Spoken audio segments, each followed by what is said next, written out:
اصل انا لا قطاع خاص ولا حكومه؟ رز ولا مكرونه؟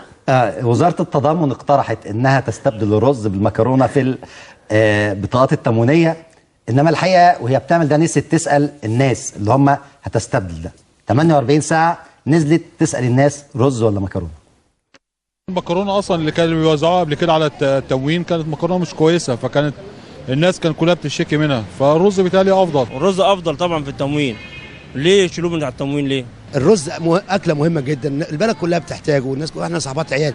اما المكرونه اللي بناخدها من التموين والله مكرونه نوعها رديء جدا. لا احنا محتاجين للرز اكتر، معانا اطفال محتاجين رز، لكن المكرونه دي حاجه جانبيه مش اساسيه في الاكل. او الرز هو وبسوسه وبدوده والناس بتاكله.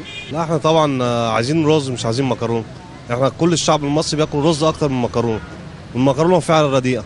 يعني دي الحاجه اللي هي بتبقى نمره ثالثه فايضه عند المزارع او الشركه او المصنع، فبتنزلني فما تحرمنيش منها لان انا بكسب قوتي امي بالعافيه. والله رايي ان هي تبقى الاثنين مع بعض يبقى احسن، لان الرز غير المكرونه، فلازم ننوعه في الحاجات دي، لان في فرد بياكل رز وواحد بياكل مكرونه. يعني انا عندي اقللوا من المكرونه خالص، مش عايزين مكرونه، بس ما يحوشوش الرز عننا. المكرونه اساسا عجينه فعلا، بتاكل منها معلقتين تحس ان انت شايل جوه حاجه في معدتك، لكن الرز معقول. يا ريت يبقى فيه رز وبزياده، ويبقى ايه معقول في السعر عشان انا وغيري يقدر يتناول. اذا الدوله بتعاني من شيء احنا كلنا نساعد الدوله.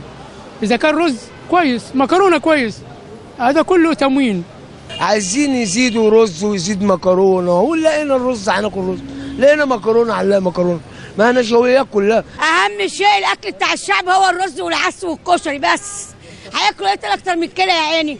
اللي بياكل الغلابه وياكل الناس كلها.